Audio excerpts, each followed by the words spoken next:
What if your greatest struggles aren't just random misfortunes, but a part of God's secret plan for your life? I know it doesn't feel that way when you're in the middle of the storm. Maybe you're feeling heavy and frustrated or like nothing is moving. Maybe you're wondering why God hasn't answered your prayers yet. Today, I want to walk with you through a perspective that changed how I see my own struggles. And I hope it encourages you to see God working even when you can't see the outcome. Because sometimes what we feel like is delay is divine preparation. I can tell you from my own life, that's exactly what's happening. And that's why this video is something that I wanted to get out to you guys. It has nothing to do with carnivore. It has nothing to do with perimenopausal women over 40, but it has everything to do with listening to the voice of God in your own life. We're all struggling in some sense. We all have our own story. We all have things that we are going through right now. I can share from a personal perspective that we are going through a transition of moving. We're moving from our home and we are going to be downsizing and doing something a little bit different. We're going to be doing the RV life for a while. And that's exciting and it's also scary. I just want you to know that I not only am getting the message to you, but I am also speaking it in my own life. And right now it looks like depending on God day by day. I think about it like the manna from heaven that he provided to the Israelites when Moses was bringing them and journeying with them and leading them of the wilderness and into the promised land. And God gave them manna from heaven daily. They could pick it up daily. They couldn't store it up for tomorrow though. And so each day we're storing up manna for today only. God gives us enough what we need today. And then that way we keep trusting him for tomorrow and the next days to come. To everything there is a season and a time to every purpose under heaven. Ecclesiastes 3:1. God's timing is often very different from ours. Remember, you guys, God is outside of time.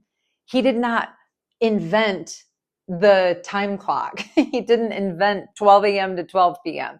That was man that did that because we are structured people and we need time. But God is outside of time. Yes, he made day and night. He made the day and the evening, but he is outside of time. But his timing is very different than ours. And we want answers now. We want relief now, clarity now. But God works on his perfect schedule. And here's the thing, what feels like waiting is often him preparing the soil for something greater, or at least something that he knows will be better for us. Think about Joseph. He was betrayed by his brothers, sold into slavery, and thrown into prison for years. From the outside, it looked like disaster, but God was weaving a plan that would save nations. And isn't it amazing how God can take what feels like our worst moments and just turn them into something beautiful? Your struggles, though painful, can also be shaping, positioning, and refining you. Maybe you prayed for a job, a relationship, or a breakthrough. I know I've done all three of those and then some. And instead, the doors closed, the opportunities vanished, or life got harder. That's often God's way of saying, just keep trusting me. I'm working behind the scenes.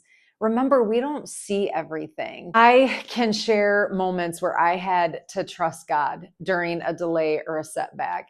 And I can tell you that often some of those setbacks and those delays were my own choices. Some of them were up to me to be patient and wait on the Lord. And when I didn't wait on the Lord and I went ahead of his plan, well, that was my fault. That was my setback. That was me creating delay. So sometimes we have to take an inward look instead of blaming God, like, God, why aren't you doing this in my life that I want? Well, maybe it's not something for you. That's not the best thing for you. So that's where trust in the Lord with all your heart, lean not on your own understanding, in all your ways acknowledge him, and he will make your path straight. That's Proverbs 3:5-6. So the purpose behind our trials, really, it's understanding the purpose behind our trials.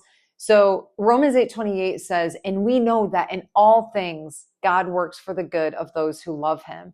James 1:2-4 says, consider it pure joy whenever you face trials of many kinds, because the testing of your faith produces perseverance. Trials are not meaningless. They're transformative if we allow them to be. Here's what they do. They refine your faith just like gold in the fire. Your faith is tested and strengthened. It teaches us dependence on God. Struggles remind us that we can't do life alone, and it shapes our character.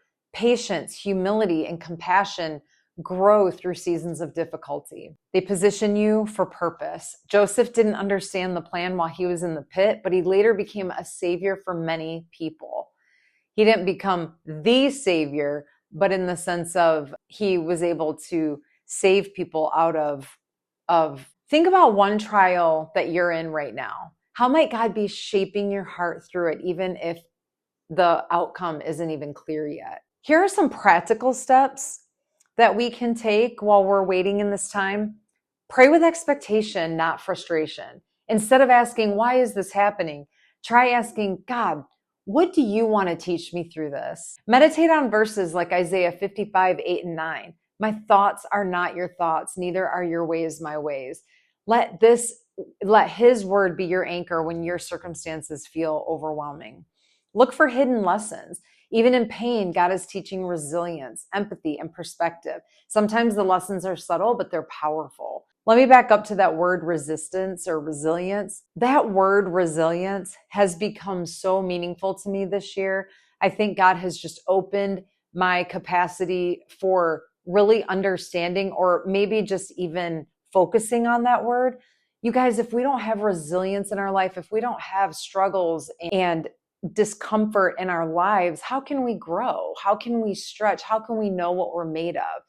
It's in the resilience that things are not easy, that we figure it out. We realize if we lean into Jesus, he's going to get us through this. Sometimes we don't know how are we going to get through this circumstance, but in leaning into Jesus and trusting in him, maybe it's not the outcome that we're looking for, but it's the outcome that is perfect, because we're made perfect in Jesus. Trust the process, like planting seeds. You water them, you wait and watch. God's timing is like sunlight and perfect climate helping your growth. 2 Corinthians 4:17 says, for our light and momentary troubles are achieving for us an eternal glory that far outweighs them all. Revelation 21:4 says, he will wipe every tear from their eyes.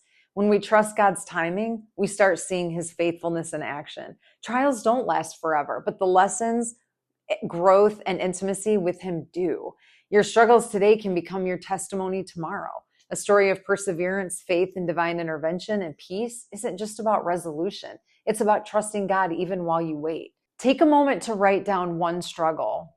Ask God, what are you doing in me through this? What lesson are you teaching me? If you're in a hard season, remember God's timing is never late, never wasted. Your trials are never thrown to the wayside. God always uses them. They're shaping, refining, and positioning you for something greater.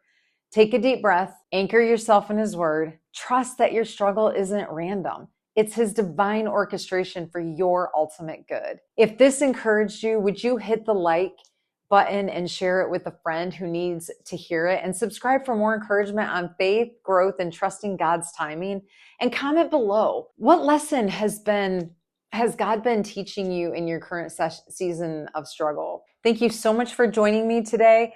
I pray and hope that this brought encouragement to your soul, and I hope you have a good day, and I'll see you in the next one. Bye.